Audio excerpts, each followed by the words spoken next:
Oke, jadi kita sudah di chapter terakhir untuk listening ya, teman-teman. Jadi di chapter terakhir yang tentang listening ini nanti kita akan mempelajari eh, listening bagian ketiga atau part C, oke? Jadi kemarin kita sudah belajar mengenai kalau listening nanti teman-teman akan dihadapkan dengan 3 jenis soal ya. Jadi 50 soal itu dibagi menjadi 3 bagian, yaitu part A, part B, and part C. Nah, part A itu nanti teman-teman namanya adalah short conversations atau percakapan pendek ya.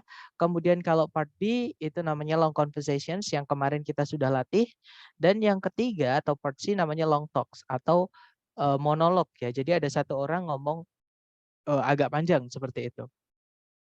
Nah, untuk listening bagian pertama atau part A, nanti teman-teman akan mendengar di audionya itu 2 orang, si A dan si B, cewek cowok ya, teman-teman. Nah, nanti si A ngomong apa, si B menjawab, terus diikuti sama pertanyaan. Jadi pertanyaannya itu juga dibacakan, bukan ditulis. Oke. Dan untuk part A ini paling banyak, jadi dari 50 total soal listening, part A ini nomor 1 sampai 30. Jadi lebih dari 50%-nya itu adalah part A. Tipsnya adalah teman-teman fokus dan konsentrasi, jangan sampai maksudnya jangan sampai terganggu dengan suara-suara di sekitar ya. Kemudian fokus pada pembicara kedua, walaupun teman-teman juga harus mengerti atau memahami apa yang dikatakan sama si A juga ya, karena biasanya si B itu jawabnya menggunakan perumpamaan atau idiom atau apa namanya figuratif ya teman-teman, perumpamaan seperti itu. Nah, untuk bisa tahu artinya kita harus sambungkan dengan ucapan yang dikatakan sama si A seperti itu. Kemudian teman-teman juga harus hati-hati dengan pengecoh yang ada di pilihan ganda. Nah, pengecoh di sini adalah satu kata atau dua kata yang teman-teman dengar yang dikatakan sama si B. Nah, biasanya ditulis di beberapa pilihan. Nah, tapi biasanya pilihan yang seperti itu malah salah karena kalimatnya sudah dirubah seperti itu. Sedangkan biasanya jawabannya malah kata-kata yang berbeda sekali dengan yang diucapkan sama si B, tapi artinya sama. Jadi menggunakan sinonim atau paraphrase seperti itu. Kemudian di part B yang kemarin kita pelajari, listening nanti teman-teman akan dihadapkan dengan long conversations atau percakapan panjang. Nah, di percakapan panjang ini nanti ada 2 orang, si A dan si B ya, teman-teman. Si A ngomong apa, si B menjawab, si A menjawab lagi, si B menjawab lagi sampai percakapannya selesai. Nah, itu untuk part B. Oke, dan nanti satu audio itu diikuti 3 sampai 5 pertanyaan. Umumnya 4 pertanyaan ya, teman-teman. Dan untuk part B ini hanya ada 2 audio seperti itu. Jadi nomor 31 sampai 38 itu dibagi menjadi 2 audio. Jadi audio pertama itu umumnya 31 sampai 35, nanti audio kedua itu 34 ya. Audio kedua itu 35 sampai 38 seperti itu. Nah, tips untuk mengerjakan part B, teman-teman sambil mendengarkan, sambil memahami topiknya, karena topik itu akan selalu dibacakan di awal sebelum percakapannya mulai, narator menyebutkan apa namanya topiknya atau settingnya ya, teman-teman. Nanti dihubungkan dengan apa yang mereka katakan seperti itu, ya. Kemudian yang hari ini kita akan pelajari yaitu part C, namanya long talks atau monolog ya, teman-teman. Jadi di monolog ini nanti teman-teman akan mendengarkan satu orang ngomong, jadi dia agak panjang ya, dan bahasanya akademik teman-teman. Topik bahasanya itu adalah memang agak tinggi-tinggi, istilah-istilah seperti itu. Oke, jadi teman-teman harus fokus, benar-benar fokus. Oke, jadi listen carefully, jadi dengarkan dengan seksama atau teliti, kemudian understand the flow of the talk, pahami alur dari pembicaraannya. Seperti itu, karena satu kalimat dengan kalimat yang lain, maksudnya kalimat satu dengan kalimat kedua misalnya, pasti nyambung teman-teman. Nanti arahnya ke kalimat ketiga, dengan kalimat keempat, pasti nyambung, nggak mungkin langsung berubah drastis, nggak mungkin, seperti itu. Ya, dan nanti satu audio sama kayak part B kemarin, ini nanti akan diikuti umumnya 4 pertanyaan. Walaupun kadang bisa 3, kadang bisa 5 juga. Ya, teman-teman. Nah, itu tadi mungkin sebelum kita latihan, ada yang mau ditanyakan dulu, silahkan teman-teman.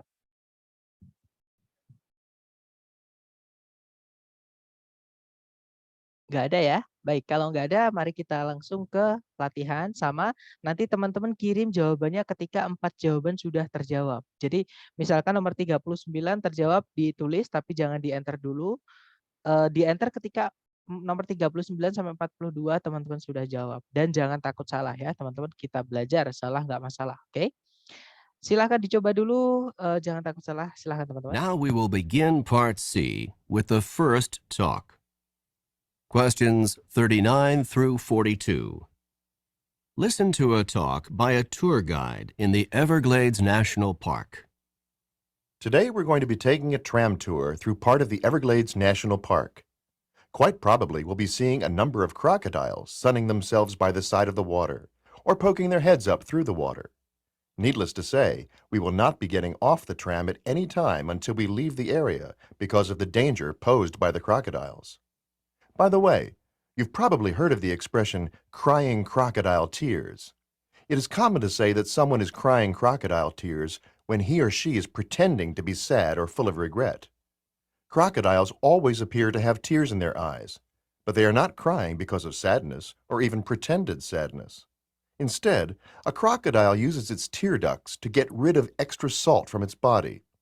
A crocodile does not sweat the same way that humans do and must get rid of extra salt through tears.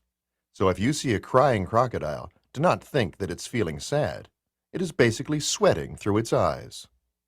Look, over there on the right. There are two large crocodiles on the water's edge, right next to the fallen trees.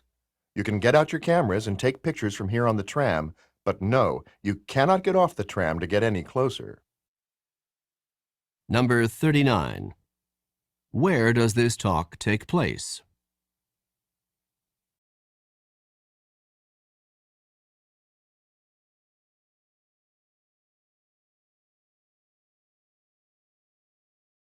Number 40. What does the expression crying crocodile tears mean when it is used to describe humans?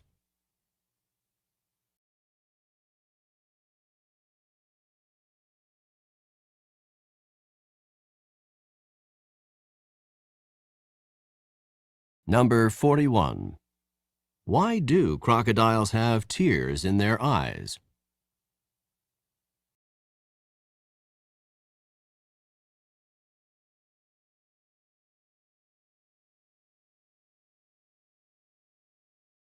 Number 42. What does the tour guide recommend?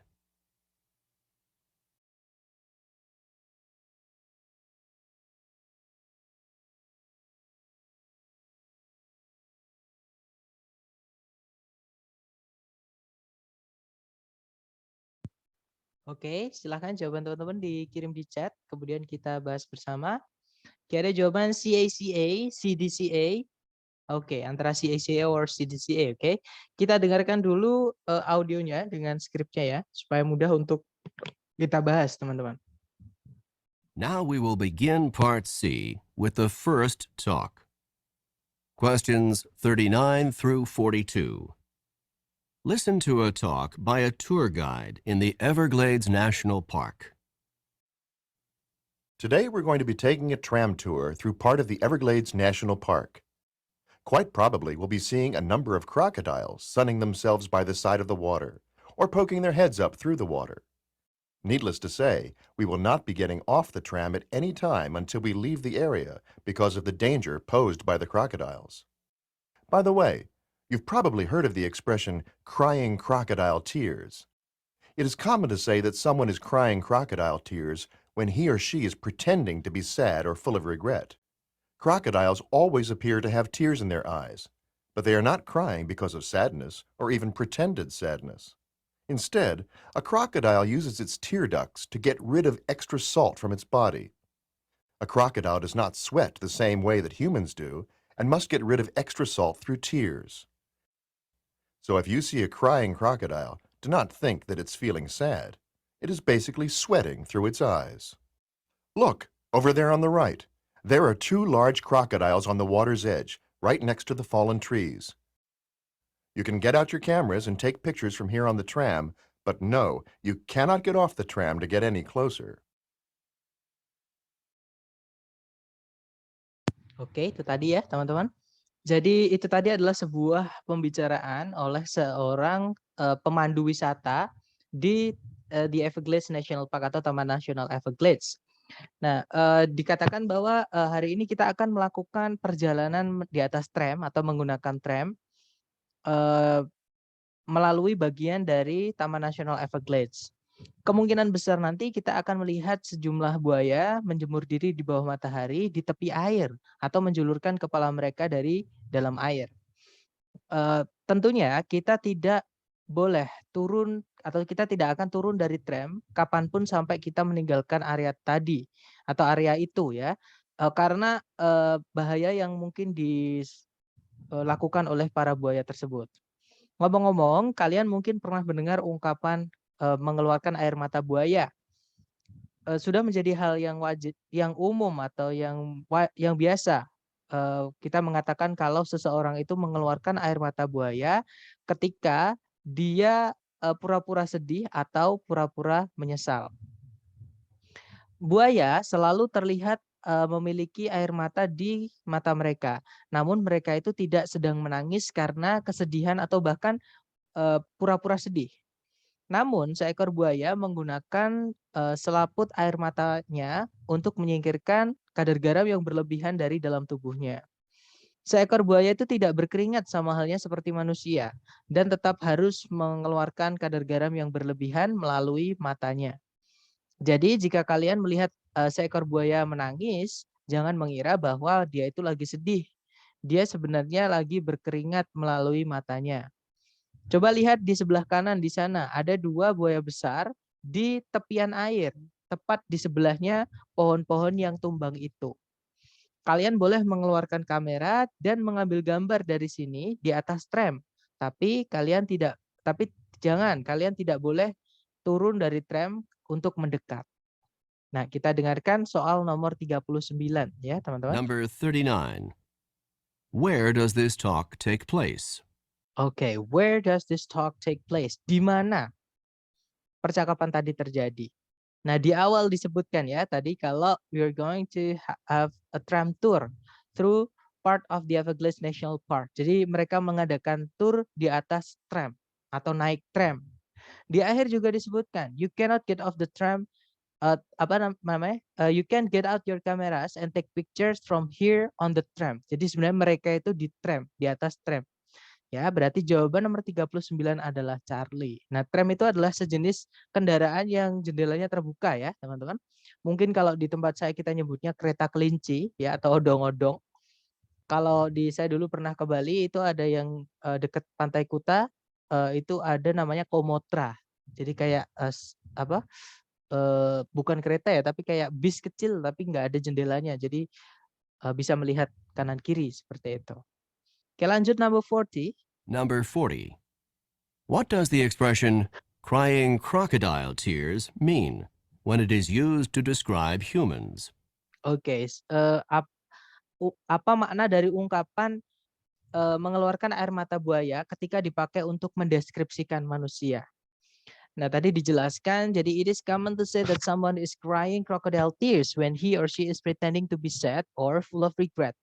Jadi dikatakan kalau kita itu biasanya sering menyebut orang itu mengeluarkan air mata buaya kalau dia kalau dia pura-pura sedih atau pura-pura menyesal. Nah, berarti jawabannya adalah yang delta ya, teman-teman. It means berarti bahwa they are pretending to be sad. Mereka berpura-pura sedih seperti itu. Next, number 41. Number 41. Why do crocodiles have tears in their eyes? Alright, why do crocodiles have tears in their eyes? Kenapa kok buaya itu ada selalu memiliki air mata di mata mereka? Nah, tadi dijelaskan kalau a crocodile uses its tear ducts uh, to get rid of extra salt from its body ya. Jadi buaya itu menggunakan selaput air mata untuk mengeluarkan kadar garam yang berlebihan dari dalam tubuhnya. Maksudnya adalah berkeringat ya, teman-teman. Kita cek yang alfa mereka sedih, bukan. Yang bravo mereka berjemur, bukan juga. Yang Charlie they're getting rid of salt. Mereka menyingkirkan kadar garam. Nah, ketemu. Jawabannya adalah yang Charlie, teman-teman. Next, number 42. Number 42. What does the tour guide recommend? Oke, what does the tour guide recommend? Apa yang disarankan sama si pemandu wisata tadi. Nah, di akhir tadi pemandu wisata mengingatkan supaya para wisatawannya atau turisnya itu mengeluarkan kamera untuk mengambil gambar dari tram ya, tapi mereka nggak boleh turun dari tram untuk mendekati buaya, nggak boleh ya. Jadi hanya boleh mengambil gambar dari atas tram saja. Oke, kita cek ABCD. Yang alpha taking photographs, mengambil foto. Nah, ketemu jawabannya adalah yang alpha ya teman-teman. Karena yang Bravo mendekati buaya-buayanya nggak mungkin, itu yang dilarang bukan yang direkomend. Kalau yang Charlie menjelajahi tepi air, nah mereka aja nggak boleh meninggalkan tram, apalagi menjelajahi tepi air ya. Charlie bukan. Yang Delta getting off the tram. Nah ini bukan yang direkomend tapi yang dilarang. Ya Delta bukan yang ditanyakan, yang direkomend. Berarti jawabannya yang Alpha. Seperti itu. Dari ke ronde pertama tadi, mungkin ada yang mau ditanyakan dulu teman-teman, silakan. Sebelum kita lanjut ke round 2, silakan.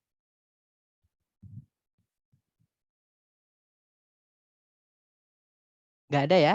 Oke, kalau nggak ada kita lanjut ke round 2. Dicoba lagi, jangan takut salah. Silahkan teman-teman. Questions 43 through 46. Listen to the following lecture by a university professor. Please take your seats now because I would like to begin today's lecture. Today, we will be discussing one of the more elegant and distinct forms of 19th century transportation, the clipper ship. Clipper ships of the 19th century were the graceful, multi-sailed, ocean-going vessels that were designed for maximum speed. They were given the name clipper ship in reference to the fact that they clipped along at such a fast rate of speed. Clipper ships were constructed with a large number of sails in order to maximize their speed. They often had 6 to 8 sails on each of the masts, and ships commonly had 3 and perhaps 4 masts. The speeds that they achieved were unbelievably fast for the era. Clipper ships could, for example, accomplish the amazing feat of traveling from New York to San Francisco in less than 100 days. Clipper ships first came into use in the United States in the 1840s. They were originally intended to make the trip from New York around the tip of South America and on to China in order to transport tea to the United States. Once gold was discovered in California in 1848, clipper ships were immediately put into use to carry large numbers of gold prospectors and large amounts of mining supplies from the East Coast to California. With the success of the American clipper ships, the British began their own fleet of clipper ships to transport goods from the far reaches of the British Empire. That's all for today's class. Don't forget that there's a written assignment due on Friday. Number 43. In which course would this lecture most probably be given?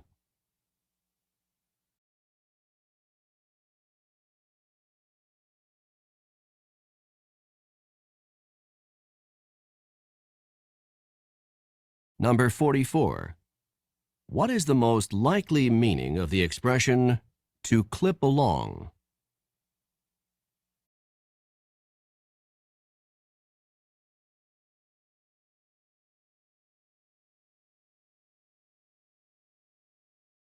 Number 45. What were clipper ships first used for in the United States?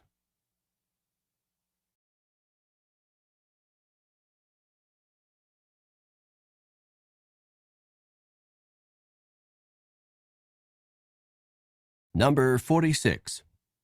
What does the professor remind the students about?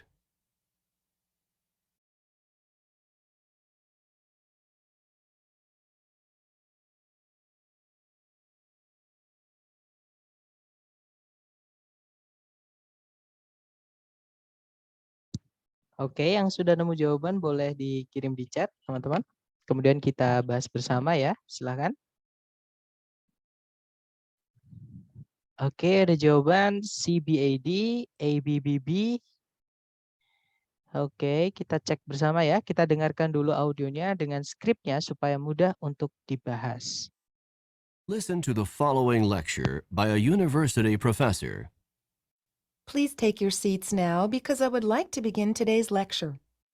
Today, we will be discussing one of the more elegant and distinct forms of 19th century transportation, the clipper ship. Clipper ships of the 19th century were the graceful, multi-sailed, ocean-going vessels that were designed for maximum speed. They were given the name clipper ship in reference to the fact that they clipped along at such a fast rate of speed. Clipper ships were constructed with a large number of sails in order to maximize their speed. They often had 6 to 8 sails on each of the masts, and ships commonly had 3 and perhaps 4 masts. The speeds that they achieved were unbelievably fast for the era. Clipper ships could, for example, accomplish the amazing feat of traveling from New York to San Francisco in less than 100 days. Clipper ships first came into use in the United States in the 1840s. They were originally intended to make the trip from New York around the tip of South America and on to China in order to transport tea to the United States. Once gold was discovered in California in 1848, clipper ships were immediately put into use to carry large numbers of gold prospectors and large amounts of mining supplies from the East Coast to California. With the success of the American clipper ships, the British began their own fleet of clipper ships to transport goods from the far reaches of the British Empire. That's all for today's class. Don't forget that there's a written assignment due on Friday. Well, itu tadi teman-teman. Jadi tadi adalah sebuah kuliah atau kelas oleh seorang profesor universitas. Nah, dikatakan bahwa silahkan duduk karena saya ingin memulai kelas hari ini. Sekarang atau hari ini kita akan membahas salah satu dari bentuk-bentuk transportasi dari abad ke-19 yang berbeda dan agak elegan. Namanya clipper ship. Clipper ships dari abad ke-19 merupakan kapal-kapal pengarung lautan yang memiliki layar yang banyak dan besar yang didesain untuk kecepatan penuh. Mereka diberi nama clipper ship karena fakta bahwa mereka bergerak pada kecepatan atau mampu bergerak pada kecepatan yang tinggi. Clipper ship dibuat dengan sejumlah layar yang dimaksudkan untuk memaksimalkan kecepatan mereka. Mereka sering memiliki atau mereka biasanya memiliki 6 hingga 8 layar pada setiap tiang kapalnya. Dan kapal umumnya memiliki 3 sampai mungkin 4 tiang kapal. Kecepatan yang bisa mereka raih itu sangatlah cepat pada era mereka atau eranya. Clipper ship itu bisa contohnya menyelesaikan tugas perjalanan yang menakjubkan dari New York menuju San Francisco dalam kurang dari 100 hari. Clipper ship itu pertama kali digunakan di Amerika Serikat di tahun 1840-an. Mereka awalnya dimaksudkan untuk membuat perjalanan atau melakukan perjalanan dari New York mengelilingi ujung Amerika Selatan dan berlanjut menuju Cina supaya atau untuk mengangkut teh menuju Amerika Serikat. Ketika emas ditemukan di California di tahun 1848, clipper ships itu kemudian secara langsung atau segera digunakan untuk mengangkut banyak sekali jumlah penambang emas dan persediaan tambang dari pantai timur menuju California. Bersamaan dengan keberhasilan clipper ships-nya Amerika, Inggris memulai armada clipper ships mereka sendiri untuk mengangkut barang-barang dagangan dari tempat-tempat yang jauh dari kerajaan British Raya. Itu saja untuk kelas hari ini. Jangan lupa bahwa ada tugas tertulis yang paling lambat dikumpulkan hari Jumat. Seperti itu. Oke, kita lanjut ke number 43. Number 43. In which course would this lecture most probably be given? Oke, di mata kuliah apa kemungkinan kuliah tadi diberikan? Nah, tadi ngomongin tentang sebuah bentuk transportasi yaitu clipper ships ya dari abad ke-19, teman-teman. Oke. Miliknya Amerika. Kita cek yang Alpha Water Sports, olahraga air. sama sekali tidak ada kegiatan olahraga ya, teman-teman. Alfa bukan. Kalau yang Bravo fisika, hukum fisika atau teori fisika tidak ada ya. Tadi ngomongin tentang sebuah bentuk transportasi yaitu sebuah kapal. Nah, itu bukan fisika. Bravo bukan. Kalau yang Charlie American History, sejarah Amerika. Nah, kemungkinan karena dia tadi dijelaskan kalau kita tadi diceritain ya di masa lalu yaitu tahun 1980-an. Itu clipper ship pertama kali digunakan di Amerika untuk mengangkut teh dari Cina ke Amerika Serikat. Seperti itu. Jadi ngomongin tentang sejarah Amerika. Kemungkinan Charlie bisa, kita cek dulu yang Delta. Yang Delta psikologi. Bukan ya teman-teman, kalau ngomongin psikologi ya ngomongin mental manusia. Di sini tidak atau apa behavior atau apa behavior perilaku. Di sini bukan ngomongin perilaku manusia tapi ngomongin kapal ya. Berarti jawabannya adalah yang Charlie. Next, number 44. Number 44. What is the most likely meaning of the expression to clip along? Okay, what is the most likely meaning of the expression to clip along? Ungkapan yang paling mendekati maknanya dengan to clip along. Nah, to clip along tadi disebutkan di ketika pembicaranya menyebutkan kecepatan mengenai kapal tersebut. Jadi kapal itu kecepatannya gimana? Kapal itu kecepatannya gimana? Nah, kalimatnya tadi kurang lebih berbunyi, they were given the name clipper ships in reference to the fact that they clip along at such fast rate of speed. Jadi mereka itu diberi nama clipper ship karena mereka bergerak pada kecepatan yang tinggi. Ya udah, to clip along, cari ABCD yang memiliki kata kecepatan, teman-teman, yang mengandung kata cepat. Nah, ABCD yang cuma ada kata cepat itu di satu pilihan saja, yaitu yang Bravo. Ya sudah, berarti jawabannya yang Bravo, ya teman-teman. Oke, yaitu to move fast atau bergerak dengan cepat. Next, number 45. Number 45. What were clipper ships first used for in the United States? Oke, jadi apa kegunaan pertama dari clipper ships di Amerika Serikat? Nah, tadi kegunaan pertamanya adalah untuk melakukan perjalanan dari New York, mengelilingi ujung Amerika Selatan, lanjut ke Cina untuk mengangkut teh menuju Amerika Serikat. Jadi dari Cina dibawa ke Amerika Serikat tehnya. Kita cek ABCD. Yang alfa untuk mengangkut teh dari Cina. Nah, ketemu ya. Jawabannya adalah yang alfa, teman-teman. Oke. Kalau yang Bravo, to transport gold to California, mengangkut emas menuju California. Bukan ya, karena emasnya ditemukannya di California, teman-teman. Bukan di tempat lain dibawa ke California, bukan. Ya, jadi informasinya berbeda. Oke, berarti fix jawabannya yang alfa. Next, number 46. Number 46. What does the professor remind the students about? Oke, what does the professor remind the students about? Apa yang profesornya ingatkan kepada mahasiswanya tadi? Nah, ini di akhir tadi. Profesornya bilang, don't forget that there is a written assignment due on Friday. Ada tugas tertulis yang paling lambat dikumpulkan hari Jumat ini. Seperti itu. Oke, kita cek yang alfa. Tugas membaca bukan membaca ya, tapi menulis yang paling lambat dikumpulkan hari Jumat. Kalau yang Bravo, kuis di hari Jumat bukan kuis, tapi PR. Kalau yang Charlie, sebuah penelitian atau tugas penelitian untuk akhir semester. Bukan juga ya. Kalau yang Delta, some written homework, tugas PR tertulis. Nah, ketemu. Jawabannya adalah yang Delta. Ya, teman-teman. Oke, itu tadi adalah ronde kedua. Sebelum ke ronde terakhir, mungkin ada yang mau ditanyakan dulu. Silahkan, teman-teman.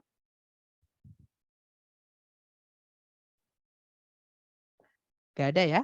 Kalau nggak ada, kita langsung lanjut. Dicoba dulu, jangan takut salah. Silahkan konsentrasi, teman-teman. Questions 47 through 50. Listen to the following talk by a drama coach to a group of actors. I know that some of you are feeling more than a little nervous about tonight's performance, and I want you to understand that this is quite a natural feeling. You are going to be on stage in front of a lot of people tonight, and it's normal to be experiencing some nerves. I would like to help you to understand these feelings and not let them interfere with your performance. What you are experiencing is called stage fright. Stage fright is the fear that develops before you give a performance in front of an audience. Stage fright is not experienced just by actors and actresses. It can also be experienced by musicians, athletes, teachers, anyone who performs in front of a group of people. It occurs before a performance when a performer is concerned about looking foolish in front of others.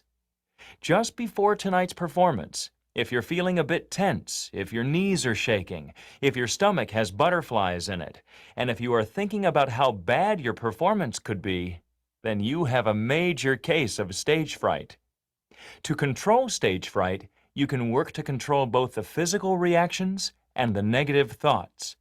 To combat the physical reactions, you can try techniques such as deep breathing, muscle relaxation, or even just laughing to relieve some of the pressure.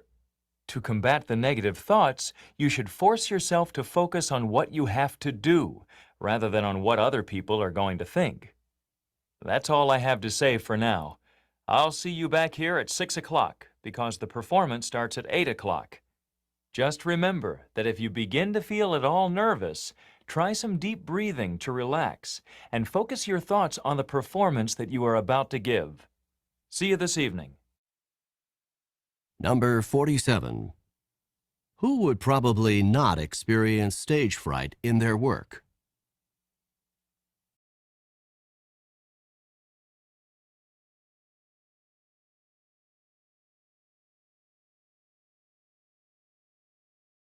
Number 48.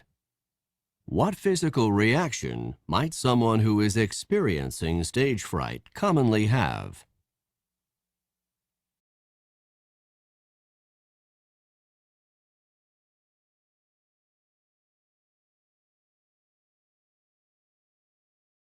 Number 49.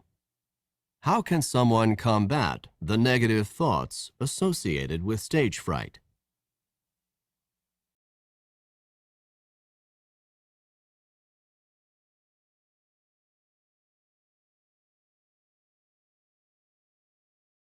Number 50.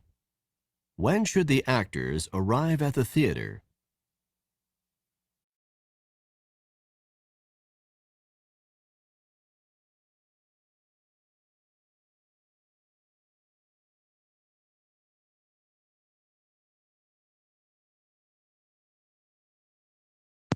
Oke, itu tadi teman-teman. Silahkan jawabannya dikirim di chat dulu ya. Oke, ada jawaban BCAD, ada BCAC, ada juga ACBC. Ada BCAD juga. Alright, anyways, let's do it together, oke? Kita dengarkan dulu audionya dengan skrip supaya mudah untuk dibahas. Silahkan. Questions 47 through 50. Listen to the following talk by a drama coach to a group of actors. I know that some of you are feeling more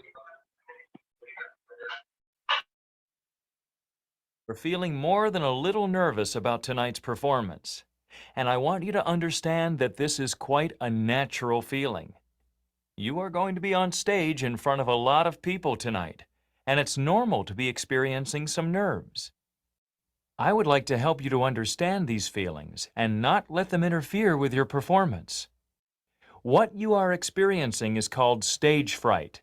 Stage fright is the fear that develops before you give a performance in front of an audience. Stage fright is not experienced just by actors and actresses. It can also be experienced by musicians, athletes, teachers, anyone who performs in front of a group of people.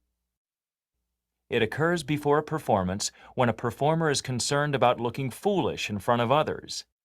Just before tonight's performance, if you're feeling a bit tense, if your knees are shaking, if your stomach has butterflies in it, and if you are thinking about how bad your performance could be, then you have a major case of stage fright. To control stage fright, you can work to control both the physical reactions and the negative thoughts.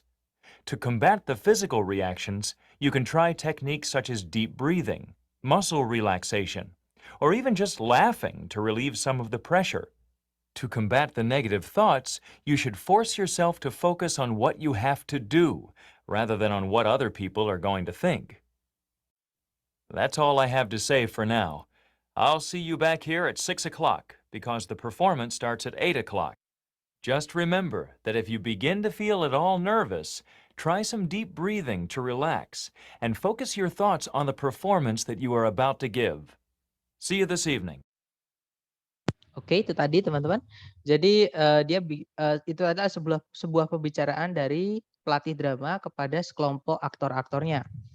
Dikatakan saya mengerti bahwa beberapa dari kalian pasti sedang merasakan lebih dari sekedar gugup mengenai pertunjukan nanti malam. Dan saya ingin kalian memahami bahwa yang kalian rasakan itu wajar. Kalian akan berada di panggung di depan banyak orang nanti malam dan wajar untuk mengalami ketegangan-ketegangan tersebut. Saya ingin membantu kalian memahami yang kalian rasakan dan tidak akan membiarkan mereka mengganggu pertunjukan kalian. Maksudnya mereka di sini perasaan-perasaan yang dirasakan sama aktornya ya, teman-teman. Yang kalian sedang alami itu disebut dengan demam panggung. Demam panggung itu merupakan rasa takut yang muncul sebelum kalian memberikan sebuah pertunjukan di depan audiens. Demam panggung tidak hanya dialami oleh aktor dan aktris, dia juga bisa dialami oleh musisi, atlet, dan teacher atau guru. Siapapun yang tampil di depan sekelompok orang. Demam panggung terjadi sebelum pertunjukan ketika seorang performer itu khawatir terlihat konyol di depan banyak orang. Tepat sebelum pertunjukan nanti malam, jika kalian merasa tegang, jika lutut kalian gemetar, jika perut kalian seperti ada kupu-kupunya, maksudnya tidak nyaman ya, dan jika kalian berpikir keras mengenai seberapa buruk nanti pertunjukannya, disitulah kalian sedang mengalami demam panggung. Untuk mengendalikan demam panggung, kalian bisa berusaha untuk mengendalikan reaksi fisik dan pikiran-pikiran negatif yang diakibatkannya. Untuk melawan reaksi fisiknya, kalian bisa mencoba beberapa teknik, seperti contohnya menarik nafas yang dalam, regangkan otot, atau bahkan hanya ketawa-tawa untuk mengeluarkan beberapa tekanan. Untuk melawan pikiran negatifnya, kalian bisa memaksa diri kalian untuk fokus pada apa yang kalian harus lakukan, bukan pada apa yang orang-orang nanti akan pikirkan. Itu saja yang saya harus katakan sekarang. Saya akan menemui kalian di sini jam 6 karena pertunjukannya mulai jam 8. Ingat-ingat saja bahwa jika kalian merasa gugup, cobalah untuk menarik nafas yang dalam dan rileks. Dan fokuskan pikiran kalian pada pertunjukan yang kalian akan berikan. Sampai jumpa nanti malam. Number 47. Number 47. Who would probably not experience stage fright in their work? Oke, siapa yang kemungkinan tidak akan mengalami demam panggung di dalam pekerjaan mereka. Nah, tadi demam panggung dialami oleh siapapun yang tampil di depan banyak orang ya, bukan cuma aktor sama aktris saja. Tadi disebutkan ada atlet, ada guru, ada juga musisi. Nah, mereka juga mengalami demam panggung. Nah, di sini yang ditanyakan adalah yang bukan atau yang tidak mengalami demam panggung di pekerjaannya. Oke, berarti yang kerjanya tidak di depan banyak orang, teman-teman. Kita cek yang alpha writers, para penulis. Nah, ketemu ya, jawabannya adalah yang alpha.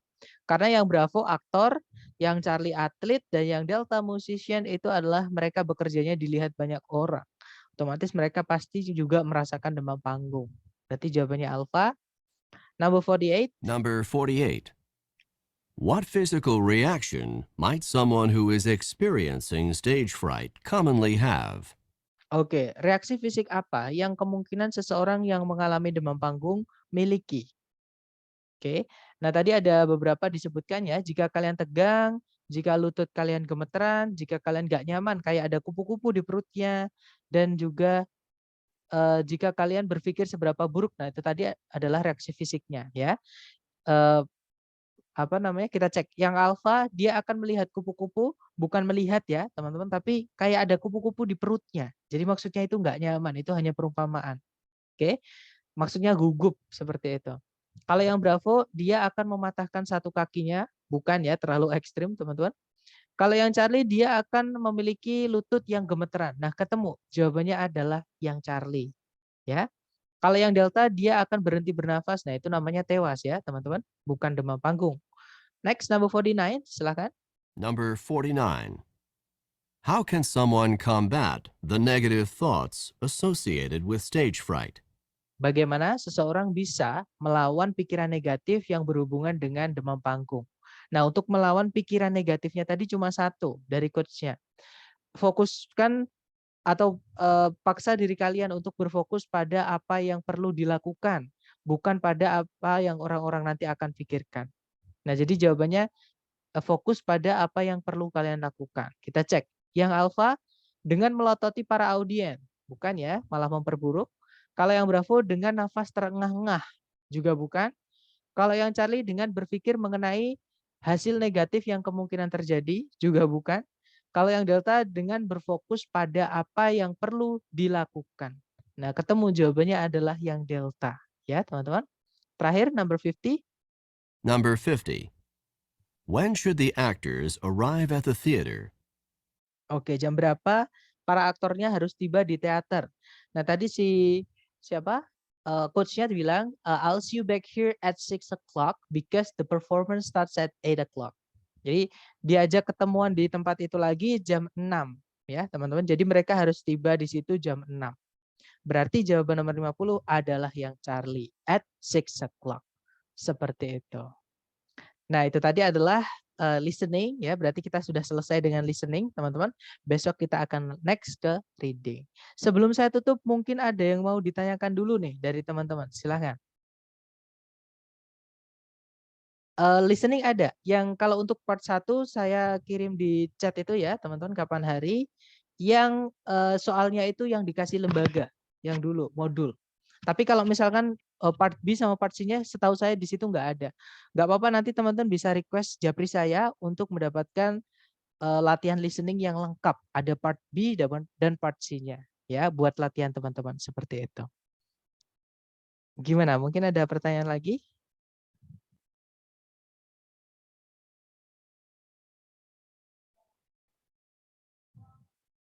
Nggak ada? Baik, kalau nggak ada saya tutup. Thank you so much for having me tonight, guys. See you next time. Telah saya say, Assalamualaikum warahmatullahi wabarakatuh. Waalaikumsalam. Thank you, Mister. Okay, guys. Have a nice day.